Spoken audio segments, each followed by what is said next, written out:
Ito ba ay tumutukoy sa pagka-dependence natin sa Panginoon or something na, "Lord, pahingi lang ako."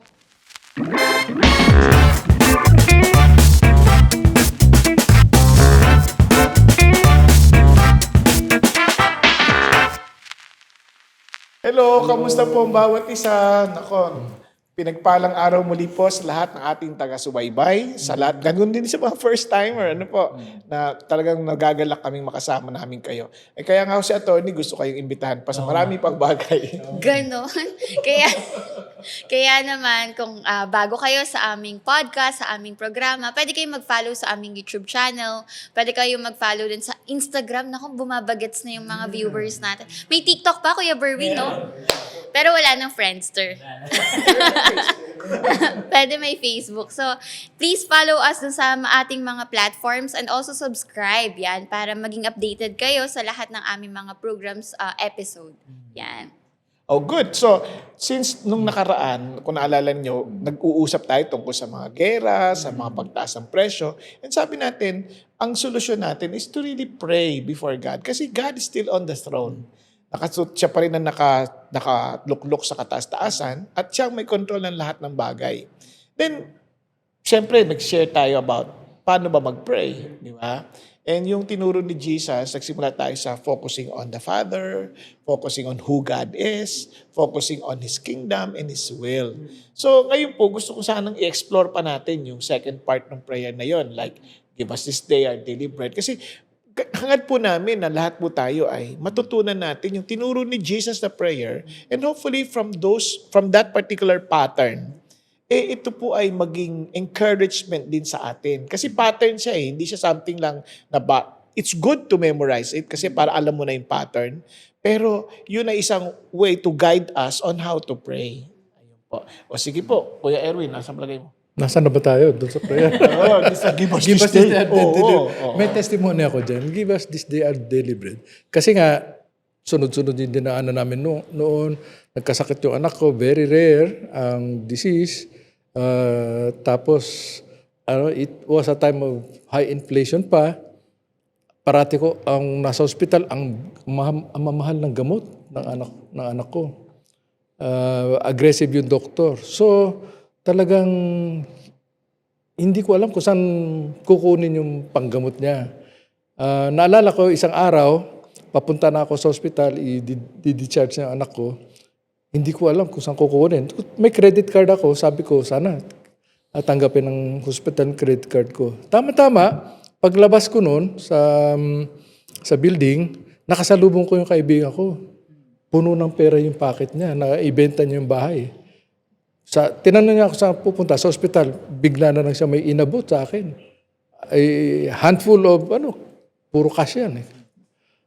Nung binilang ko sa hospital, eksakto yung bayad para sa amin.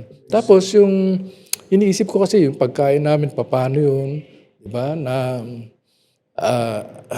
babawasan yung pambili namin ng pagkain. Pero at that time, maisip-isip ko, yung mga kinakain namin at that time, puro mga sasarap. Mga lobster thermidor, maniwala kasi ako. Steak ko.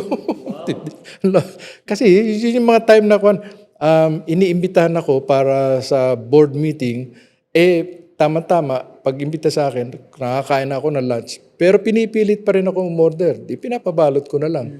O di, marami naman ako pinapabalot. Dinadala ko na sa bahay. Oo, ang sarap na kinakain ng mga... Kung ganyan, board meeting, sama kami pagka may ganyan. Wala na, nagsarado din kumpanya na. Basta kaka-order. Kaka-order. Pero yun yung time na naalala ko na hindi talaga kami pinabayaan ng Diyos. Bagkus magaganda pang mga bagay na naranasan namin at that time. Give us this day our daily bread talaga on a daily basis. Hindi naman pangako na for the whole year. Pero yung kung kailan mo kailangan, ibibigay ng Diyos yan. Praise God. Praise God. Oh. Kuya Bong, siguro, dahil nga ang daming nangyayari na hindi natin maunawaan, mabigat, di ba? Namumblema tayo. Last episode, nabanggit ko nga, bukod nga sa gera, sa loob ng bahay, ang daming problema Sa pamilya, di ba? Yung mga may sakit, dami nagkakasakit ngayon. Pero alam nyo, yung prayer na pinag-usapan natin na give us this day our daily bread, yung moment lang na ito na buhay ka pa, na nasa ospital ka pa, na may pain ka pero pinatatawid ka ng Diyos, may gamot. Hallelujah! Thank you po, Lord. Di ba? Yung perspective na magandang tignan mo na ngayong araw na to, sapat ang lahat. Di ba? My grace is sufficient. Di ba? In fact, pagka inunawa pa natin na kung saan tayo hinang-hina, di ba sabi ng Panginoon, doon mo mararamdaman ang kapangyarihan ko. So ano po yung gusto kong i-share? Kasi bilang tao, sobrang nag-aalala tayo. Totoo po yun, ang dami talagang problema ho ngayon, di ba? Kaya lang, wag mong intindihin yung bukas muna. Wag mo muna intindihin yung kakainin mo sa susunod na linggo. Di ba? Parang sinabi ni Kuya Erwin.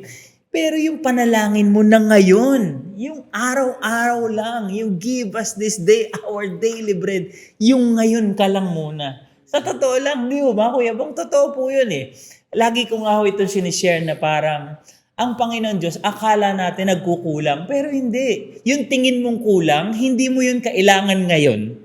Di ba gano'n? Di ba? Tayo kasi tao tayo eh. Mahina tayo, marupok tayo, nag-aalala tayo palagi. At eto kailan lang po pinost ko to, marami nga rin po nag-comment. Sabi ko, yung pananampalataya na kapag ka nag-worry ka na, para mo nang sinabi na sasablay si Lord. Pag nag-alala ka na, sa akin po kasi, yung childlike faith ko, Ama, hindi ako pinabayaan ito eh. Ang Panginoon di nagkulang sa akin. So pag nanalangin ako sa Kanya, hindi ko na siya pwede pagdudahan. Pag pinagdudahan ko siya na hindi niya didinggin o pababayaan niya ako, para ko nang inisip na sasablayan, Diyos, hindi ho. Never na magkakamali ang Diyos sa atin. Kaya ang ganda po, Kuya Bong, nung pinag-uusapan natin na talagang pwedeng panghawakan ng lahat kahit sino. Ko lang, paano ba Kuya Bong, Kuya Erwin na, paano po yun di ba minsan nag-worry tayo, anxiety tayo, kailan pa masasabi natin, at minsan nagiging normal, pumapasok ba talaga kapag ba tayo ay nagkakaroon na ng anxiousness or worry, automatic ba kasalanan na agad natin yun sa Panginoon? O may mas malalim tayong dapat tignan na kapag ganito na, ito na yung kasalanan? Kasi pag titignan po natin yung give us our daily bread, di ba parang kung tama po ako, Kuya Bong, Kuya Erwin, Kuya Berwin, no? Ito ba ay tumutukoy sa pagka-dependence natin sa Panginoon or something na, Lord, pahingi lang ako? Ganun po. Okay. Gusto ko mag-respond doon yung dependence on God. Oo. Kasi si God ang parent natin eh. Siya, tinatawag natin Father. Pero yung parents, yung layunin ng Diyos, iba sa layunin natin as parents. Ang layunin natin, para maging independent yung mga anak natin. Mabuhay sila ng sarili nila. Kasi darating yung araw, wala na tayo eh. Dapat mabuhay sila mag-isa. Si God hindi. Ang layunin niya para maging dependent tayo sa Kanya. So magkaiba. Magkaiba talaga. Tsaka kailangan maliwanagan natin. Yung worry, ang ibig sabihin talaga yan, nasasakal ka na. Parang hindi ka na makahinga sa dami mong iniisip. Yung anxiety, kalat-kalat na yung utak mo. So yung pagiging concern, hindi masama yon. Concern ka, kunyari, mag-aaral ka, para saan? Sa kinabukasan. Kasi concern ako for my future. It's just being responsible. Ang problema, kapag yung concern yung kumalat na yung utak mo, nawala yung focus mo sa Diyos. Nagiging blur na si God. At yung worry, nasasakal ka na to the point hindi ka na makahinga. Yun na yung kasalanan. Oo, kasi nga, hindi ka na nakafocus sa Diyos. Nakafocus ka na sa magagawa mo. So you're beginning to play God. Kasi yung worry and anxiety is a control issue. The moment na na-feel mo parang wala ka ng control, na wala ka magagawa, tas hindi mo alam paano mo aayusin, naglalaro ka ng Diyos kasi you're playing control. Ang Diyos ang may control eh. Di ba? So, kailangan hanapin mo yung kalooban niya, kaya yun ang nauna. Ano yung gusto niya? Ano yung mga hakbangin na gagawin? Doon ka mag-focus. Kaya nga, paano gagawin ko kung wala na, kalat na yung utak ko? Yun ang advice ni Paul. Have no anxiety about anything. But in everything, di ba? Let your request be made known to God in supplication with thanksgiving. Diba? Sabihin mo, ano yung wino-worry mo? Ano yung kinakalat ng utang mo? And here's the point. Pag pumasok ka doon, dapat, and the peace of God, which surpasses all understanding. Yun, pag yun ay dumating, paano malalaman? Will guard your heart and mind in Christ Jesus. So, ang focus mo, balik na kay Jesus. So, hindi na kalat-kalat. Hindi na yung nakakasakal na ano. Bigla kang nagkakaroon ng, walang nagbago sa pangyayari, pero alam mo, somebody now is in control. So, yun yung sinasabi ng Lord. Kaya when you sabi mo, give us this day is an expression of dependence. Sinasabi natin, Lord, my daily bread does not come from my effort. It all comes from you. Diba? Hindi sa bakery, hindi sa inyo. Kasi yung bread kasi at that time, yun yung pinaka-staple food nila. So yung pinaka-necessity. Then tingnan nyo naman yung hiningi mo. Hindi na lang yung give my bread, my daily bread. Give us. Minsan kasi sobra tayong swapang. Sarili lang natin ang iniisip natin yung ating pangangailangan. Katulad ni Kuya Erwin, napakabuti. Maghihingi siya, kasama ako. Di ba? na may palaman. Di ba? Di ba? Kaya, pagdating namin, merong McDonald's. Di ba? Kasi lahat meron. Kasi he was not only asking for his bread, but for us. Yung nga, give us our daily bread. We want the blessing na maging channel din tayo ng blessing to others. Di ba? Kaya nga, ang sarap pati, he's not asking for 1 week. He's asking for daily bread. Parang sinasabi ni Lord, just focus on today. Kaya sinasabi kanina, dito ka lang, araw na to. Kasi pag himingi ka ng, Lord, pwede ba ng bread for one week or 1 month? Hihingi ka na naman ng refrigerator niyan. Kasi hingi ka na ng pambayad ng kuryente. Hihingi ka na naman, hingi ka ng lalagyan. Di ba? Ang dami mong request. Alam mo, maisip ko sa daily bread, yung benefit nun, pag daily, fresh yan eh. Yes. Pag weekly, matigas baka na. may abag na banda mo ulit. Naku, iinitin mo pa sa air fryer. Air fryer. Pagka daily bread, parang gusto ni Lord, kasama mo siya araw-araw di ba? Yung nagde-depend nga tayo sa Kanya. Yun ang pinaka-the best nun Umasa ka sa akin, di ba? Praise God. Continuous conversation. Sarap ng ganun yung lagi kayo nag-uusap, lagi kayo nagkikita. Kasi fellowship pa rin. Relationship talaga Hindi talaga lang basta, nabigay ko na yung kailangan mo, tapos na. Hindi Ito ako. You asked. Usap tayo. Di ba? Kaya, mga kapatid, yung mga worries natin, sabihin natin talaga. Kasi yung bread doon, ano lang naman yun, symbolism lang ng need. Need yung ating essentials. So sabihin natin sa Lord, ano talaga yung gusto mo? Lord, kunyari, si Kuya Erwin, byudo. Pwede nga, Lord, bigyan mo naman ako makakasama sa buhay. Yung ganun ba? Kasama rin yun. Kasama yun sa magagawa ng bread. Tagagawa ng bread. Gingerbread man. Di ba? Tagalagay ng palaman. Kunwari, ikaw, naglakad. Hindi ka, Lord, pwede naman makahingi ng sapatos. Di ba? Yung ganun. Ako naman, simple lang akong humingi. Lord, kotse. Kasi ayoko maglakad. Pakpak. Hindi, pakpak. Ano, manok. Yun, binigyan ka ng chicken wings. Kakainin mo pa naglalakad.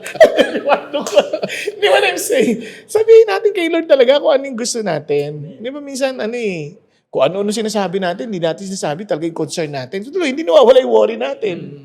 Di ba? Ang worry natin, halimbawa lang gasolina, wino-worry natin. Tapos ang hinihingi natin, tinapay. Ang layo naman. Di ba? Bakit tinapay? Pambili ng gasolina. Di ba? Kaya sabihin mo sa Lord, ano yung concern mo? Worry tayo sa anak natin? Then you pray about your child. You pray specifically kung ano yung wino-worry mo tungkol sa anak mo.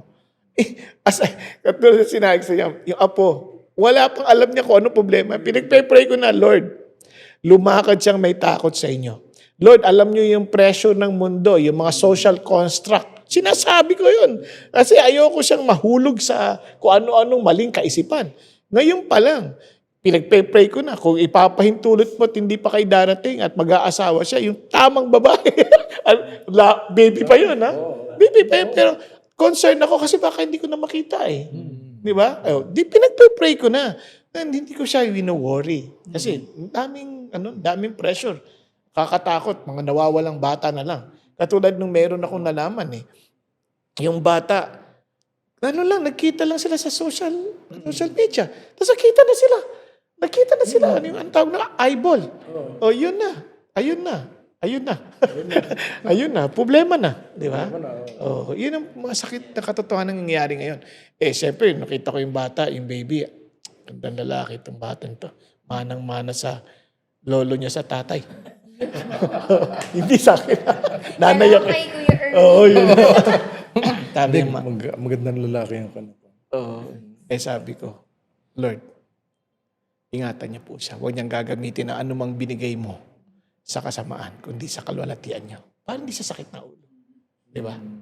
Huwag niya nang daanan yung pinagdaanan ng iba. Sa ibang daan. Yung tama.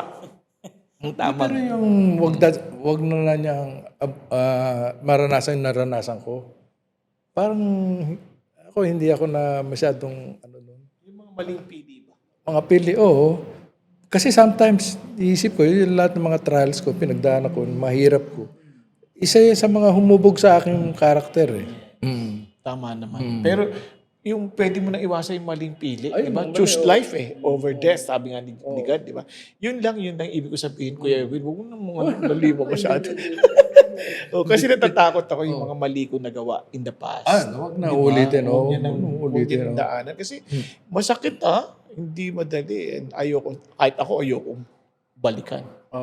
Kaya nga, mas maganda yung natututo siya sa mga sinasabi natin kaysa yung nararanasan niya. Yes. Ganda ng sinasabi niyo po, no? Manalangin, makipag-converse, magkaroon ng daily conversation sa Panginoon. Tapos, ang ganda nung sinabi ni Kuya Erwin na parang hindi niya pinagsisisihan lahat ng nangyari sa kanya. Kasi, isa yun sa humubog sa kanya sa pakikipagrelasyon niya sa Lord. Pero ang tanong ko lang, yung iba maaari di nila alam ano kayang meron dun sa pakikipagrelasyon? Tsaka, ano ba yung meron dun sa daily conversation natin sa Panginoon? Bakit we promote it so much? Bakit lagi nating sinasabi na, hindi, punta ka muna sa Lord, punta ka muna sa Lord. Ano bang meron sa panalangin? Brother Bo? Ano meron sa panalangin? The mere fact na meron kang Diyos who is greater than all, na parang panatag ka na kaagad. Kumbaga ganito, no? Magalit na kayong lahat, pero kung kakampi ko yung pinakamakapangyarihan sa lahat, anong kakatakutan ko? Di ba? Kaya nga, and imagine, gusto niya close tayo sa kanya. Ako, sarap namang isipin niya kasi tingnan niya, yung closeness, katulad ng sabi mo nung nakaraang, yung eroplano, maliit yan pag malayo eh. Pero pag malapit, doon makikita yung totoo niyang sukat. Ganon din yung tanong ng bata sa tatay niya. Sabi niya, tay, gaano kalaki ang Diyos? Yun ang pinakita niya. Tita mo yan? Tapos dinala niya sa airport. Yan yung nakita mo. Ganyan kalaki yan. Sabi niya, so yung bigness ng Diyos has something to do with your intimacy with Him. Kasi kahit anong laki ng Diyos, may likha siya ng langit at lupa at napakalayo mo. He will remain small to us. But once we are close to Him, we are intimate with Him, He's too big for you to find confidence in Him. Yun yung pinaka-importante doon. Yung prayer is not just magsasabi tayo nung kailangan natin, pero yung relasyon talaga sa Panginoon. Yes, kasi minsan yung hinihingi natin, hindi naman natin kailangan. Kaya nga eh. Di ba? Mas Paano alam ba maging na. close sa Panginoon? Paano ba maging intimate sa Kanya? Close ka ba sa nanay mo? Oo naman. Paano Best ka maging friend close sa ko kanya? yun. Paano ka naging close sa Lahat kanya? talaga ng aking mga problema, kasama lahat ng mga taong yan, lahat, minsan sasabi ko, accountability partner eh. So more than anything else, parang just as my relationship with the Lord, kumbaga nakita ko how my mom kumbaga, nag-sacrifice for the family, di ba? And that is the same thing with God. Minsan, yung intimacy po natin sa Lord. Sinagot ko na pala yung tanong. That is exactly my answer. Di ba? Paano ka Ako na naging nga, close? sabi ko na nga eh. Paano ka naging close sa nanay mo? Totoo. Kasi, yung the way you relate with your mom, na you open up your heart to her, you spend time with her, you converse with her. Ano yun, doon na-develop yung closeness eh. Kasi hindi yun biological lang ha. Kasi pwede kang nanay mo siya, pwede kay close. Di ba? Distant yung heart. Kaya nga sabi nga nila, Erwin, di ba? Pag mag-asawa daw, nagsisigawan. Pag nagsisigawan. Ba't sila nagsisigawan? Kasi ang kanilang mga puso'y malalayo sa isa't isa. Pag malapit sila, nagbubulungan na lang. Di ba? Di ba? Ganon din sa Diyos, di ba? Kasi yung kahit nandyan kayo, magkasama kayo, kung malayo kayo sa isa't isa, walang pakialaman eh. Pero the mere fact na nakakapag-open up ka, hindi ka natatakot, hindi ka i-judge, yun yung intimacy na ganun din ang narelation sa Lord. And you're enjoying it. And honestly, kaya praise God, no? Kasi may kasunod eh. Father, forgive us our debts as we forgive our debtors. Kasi we are meant to relate. Kasi we are created in the image of God. And God is love. Kaya nga, Trinity si God eh. Kasi kung hindi siya triune God, paano siya naging love? Di ba? And kaya nga, God the Son loves the Father so much. God the Father, this my beloved Son. The Holy Spirit, He glorifies the Son. Kaya doon makita yung how they relate with one another, yung love relationship. Kasi nga, God is love. And He wants us to do the same. Tayong lahat. Kaya kay God, then kasi hindi naman tayo magiging mabuti sa kapwa natin kung hindi tayo ay sa Diyos eh. Dahil napaka-selfish natin. No? Ganda. Pero ang unang naisip mo, give us this day our debt. Hindi, forgive us our debts as we forgive those who who's indebted to us. ibig sabihin, lahat tayo may pagkakautang sa Diyos. Kasi di ba malawak man yung debt doon, yung ibig sabihin. Di ba nga transgression ang ginamit the translation, no? Ano nga ba ang pagkakaiba ko, Erwin? Yung transgression, sin, iniquity. Tanong natin yung mga tulod dyan dito. Magkakaiba yun eh. Oo, magkakaiba ang meaning nun, di ba? Sa mga tunog pa lang, nagkakaroon ako ng hint eh. Pag sinabi iniquity, there is inequality, ganun ba yan? Yung transgression, parang missing the point. Ganun ka. Transgression, trespasses, di ba? Malagpas ka. You did something more than what is needed. Parang ganun. Tapos sin is missing the mark. Missing the mark. Oo, di ba? Doon pa lang, meron ka ng medyo nakikitang hint eh. Kahit hindi ka theologian eh, no? Pero araw-araw mo ipagdadasal yan na patawarin ka ng Diyos tulad ng pagpapatawad mo siya. Ibig sabihin, bago ka lumapit sa Diyos, dahil napatawad ka na, in theory, kailangan nasishare mo kapatawaran sa kapwa mo. That's true. Kasi ang importante doon, reminder yun sa atin to forgive others eh. Sa totoo lang. Kasi pinatawad din na tayo eh. Pero ganun pa man, we also need to be reminded na, nagkakasala tayo. Ayos natin lakad natin. Baka we are walking in the wrong path. Kaya nga si David, di ba, search me, O God, and know my anxious thoughts. And if you see any, unrighteousness in me. Sabi niya, lead me to the path of righteousness. So, hindi natin kasi minsan alam di ba? Pero forgiveness is one of the, I think, the big issues sa mga karamihan. Marami dito, hindi lang sa neighborhood, hindi lang sa bahay, tahanan, pati sa iglesia, sa simbahan. May nakikita ako mga I don't think galit but it's more unforgiveness eh. It's a struggle. Alam niyo, nakakadagdag worry pa yan. Yung mga bitterness, yung galit, yung hindi ayos ang relationship, nakakadagdag worry pa yan eh. Sa totoo lang ito, out of being an accountant. Kung may problema ka, let's say 100,000, tapos marami kang kaibigan, 1,000, nagbigay lang ng tig-100, solve na yung problema mo. Eh, yung problema natin, masyado tayong magagalitin. Na inaaway natin, ultimo isa lang ng kaibigan mo, inaaway mo pa. Di ba? So pagdating ng may problema ka, wala ka malapitan. Kaya nga, God wants us to realize that we belong into one body, the body of Christ. And since we're part of the body of Christ, si God mag-ooperate physically through the body. So, kaya let's learn to forgive one another. Let us not bear grudges against each other. Kaya part yun sa prayer eh. Kaya, alam mo ba, sabi ng Lord, I will not forgive you if you will not forgive your brother. Bakit? It's a continuous sin eh. Parang hindi ka tumalikod sa kasalanan pag di ka nagpatawad. Di ba?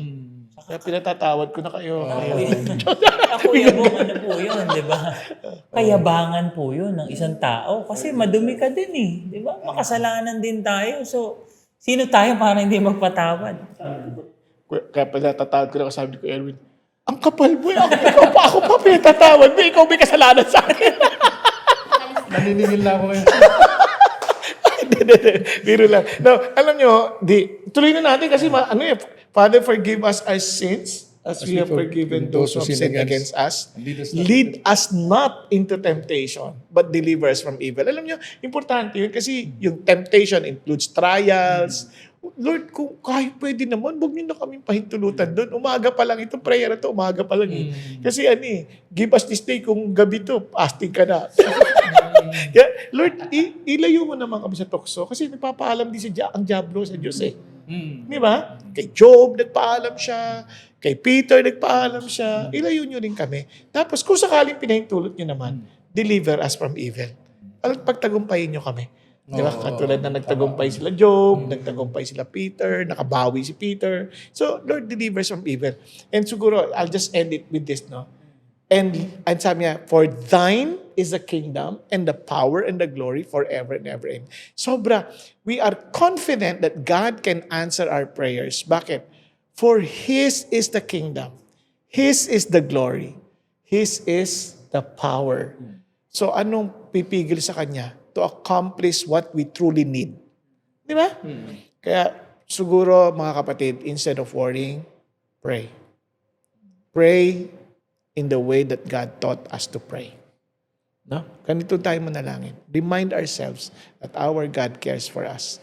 Sige, siguro dahil wala na tayong oras, bibigay nyo na po yung inyo pong mga mga matitinding payo para sa Siguro ako po, patungkol dun sa daily bread, sa forgiveness, alam nyo yung comfort of life, dyan tayo nag-aalala di ba? Yung mga pansamantalang bagay na concern, na nagiging worry, na nagiging anxious tayo, lumalala, nade-depress tayo. I think klaro naman pumuli ang sinabi ng Panginoong Jesus in Matthew 4:4 that man shall not live on bread alone, but from every word that comes from the mouth of God.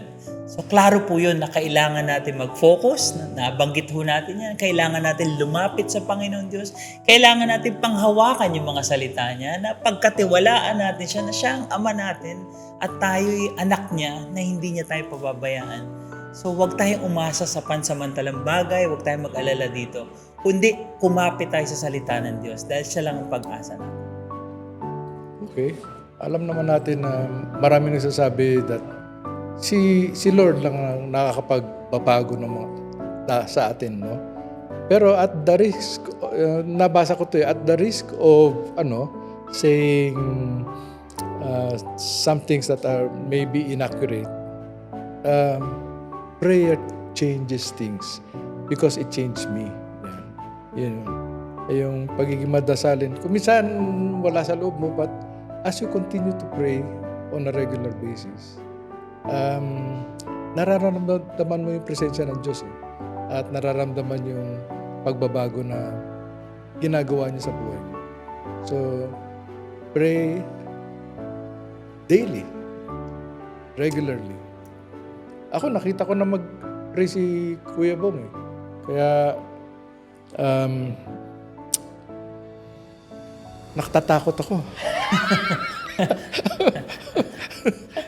Kasi minsan mag-pray ka na may sakit sabi, Pastor Bong, pag-pray mo naman ako, magpapakonfine ako sa hospital, pray for healing at saka provision. Ang prayer niya, Panginoon, pagalingin mo siya at ipagkaloob mo lahat ng kanyang pangangailangan. Kung hindi naman, Lord, kunin mo na siya. Naku, yung nagpa-pray sa kayo, tama na. Di ako amen, di ako amen.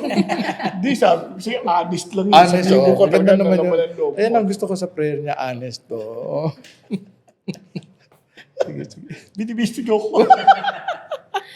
Sige po. Sige. Ang daming nangyayari dun sa mundo. Ang dami nating minsan problema, ang dami nating minsan agam-agam. Pero we always encourage everyone to pray. Pero ano ba yung kanina na pag-uusapan natin? Prayer is not just pro forma, na parang ganito, Lord, give us our daily bread, na paulit-ulit, okay na.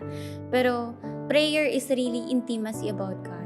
Having intimacy with God. If your prayer life doesn't lead you to loving more Jesus Christ, then maybe you should think to focus more on conversing or parang hingin sa Panginoon na, Lord, can we talk deeper? Kasi relationship gets deeper kapag makikita mo yung lalim na pinag-uusapan niya. Even if maliit na bagay yan, pero yung maliit na bagay, nakikita mo, ang lalim na ng alam ng taong ito sa akin. And that is because you daily converse with that person. And the same thing with God. If our prayer life is actually the thermostat or thermometer ng ating pananampalataya eh. And then yun yung kumbaga nagpapakita ng ating relasyon sa Panginoon. Na Lord, kulang minsan ako ng faith. That is why being honest with God, gaya ng sinabi ni Kuya Erwin na yung prayer, ito yung moment natin sa Lord to be bare. To be, kumbaga, as we are on earth na nilabas tayo, parang naked before the Lord. Lord, wala naman talaga akong kayang gawin eh. Na I cannot do anything about my life. I cannot act like God na kaya kong kontrolin ng bagay. Pero one thing for sure is, Lord, I have faith in you. And ang ganda ng biblical verse na, the faith is the assurance of things that we hope for. Ang ganda kasi, paano mo masasabing assured ka? And that is faith because the object of faith is not actually ito lang. Kundi the object of our faith is Jesus Christ. And faith comes hearing by the word of God, diba? So, ang ganda nun. So, minsan isipin natin na, Lord, sometimes I miss the mark. I miss the mark of doubting you, worrying you, but I come to your presence and humbly come na, Lord, taasan mo naman yung pananampalataya ako that may I know you more deeper. Kasi more than anything in this world, God is concerned about our intimacy with the Lord. Alam niyo po, early part of my ministry, God instructed me something na hindi ko makakalimutan at marami na rin po ang nakarinig. Kapag may problema ka, huwag mong dibdibin. Tuhurin mo. And katulad ng sinasabi natin, ang prayer is intimacy with God. Sa presence ni Jesus Christ. Kaya there is no crisis where Christ is. Matagal ko ng panahon pong tinasabi sa akin ng Diyos yan. Naalala ko yung Asian crisis in 1997. Yun ang laging dinidiinan sa akin ng Diyos. There is no crisis where Christ is. Kaya po, mga kapatid, kung meron kaming iiwan sa inyong lahat, be with Jesus. Wala kang talo. He is everything we need and He is the only person who can truly satisfy us. Siya lang ho ang makakapagpatawid sa atin sa lahat ng mga hamon na ating hinaharap sa buhay na to. Alam niyo kung bakit ako assured yan? Because the worst problem we had, sinagot ni Jesus ang kasalanan. At napapagtagumpayan niya ang worst na bagay na pwede mangyari sa atin, death. At yung ultimate enemy natin, which is death, na overcome ni Jesus. So ano pang hindi niya kayang gawin? Kaya nga sabi ni Paul, kung hindi pinagkait ng Panginoon ang kanyang anak, ano pang pwede niya ipagkait sa atin? And obviously, it is in the context of what's best for us. Maraming salamat po sa inyo muli mga kapatid at gusto po namin kayong ipanalangin kung ipapahintulot po ninyo. At sa oras na to, hiningin ko po na tayo pong lahat ay yumuko, pumikit, and just focus on Jesus Christ. Jesus loves you so much. Thank you, Lord. Thank you, Father in heaven. Salamat, Panginoon, na bago pa namin bigkasin ang aming mga dalangin, alam na po ninyo ang aming mga pinagdadaanan. Pero nais nyo pa rin kaming dumulog sa inyo dahil nais nyo kaming, Panginoong, makasama, maka-fellowship. At hindi dahil sa kailangan nyo kami, kundi kailangan namin kayo. Salamat po, Panginoon Diyos, na gano'n na lamang ang inyong pagsinta sa amin. Nahangad ninyo kami po'y makasama sa kawalang hanggan. at makasama sa bawat sandali na kung saan, Panginoon, kayo po ay aming matamasa at makita namin ang kaligayahan kasama kayo. Dahil alam namin ang kaligayahan ninyo ang nais nyong ibahagi sa amin. Dahil wala kaming kaligayahang ibabahagi sa inyo, Panginoon Diyos. Kami po yung mga hungkag. Kami po, Panginoon, ay wala. Ngunit kayo ang aming kapuspusan. Kayo ang aming kabuuan. Kayo po ang lahat-lahat sa amin. Salamat, Panginoon, sa pagmamahal ninyo sa amin ay binigay niyo ang inyong bugtong na anak na si Jesus. Salamat, Panginoon Diyos, na dahil sa Kanya, Panginoon, ay nilapit niyo kami sa inyo. Dahil alam namin, Panginoon, walang makaparoroon sa inyo kundi sa pamamagitan ni Kristo. Kaya naman, Panginoon, tulungan niyo po ang bawat isa sa amin na matawid namin ang mga suliraning aming hinaharap na hindi namin makita minsan kung ano ang solusyon, kung anong hakbangin ang gagawin. But thank you, Lord, na bago pa namin hingin, alam nyo na kung anong dapat yung gawin. Kaya kayo na nagsabi tulad ng sinabi nyo kay Felipe, aming Panginoon Diyos, nang sabi nyo pakainin ng mga 500 mga kalalakihan pa lamang at hindi pa kasama mga kababaihan at mga kabataan. At sabi niya, saan kami kukuha ng papakain sa kanila? But you already knew what you were intending to do, O God. Thank you, Jesus, that kung yung senaryo na yon ay ganun pa rin ang paalala niyo sa amin. It was you who thought about their hunger. It was you who thought about their needs. And it was you who provided those needs, O God. Thank you, Lord, that you are the same God we're serving today. Thank you that you are the same yesterday, today, and forever. Lord, we give you all praise and glory. Lord, we honor you. We love you. Because you first love us. In Jesus' name we pray. Amen. Kaya naman mga kapatid, tandaan ho natin ito, ano man ang ating pagdaanan, umulan man, Umaraw. O bumagyo?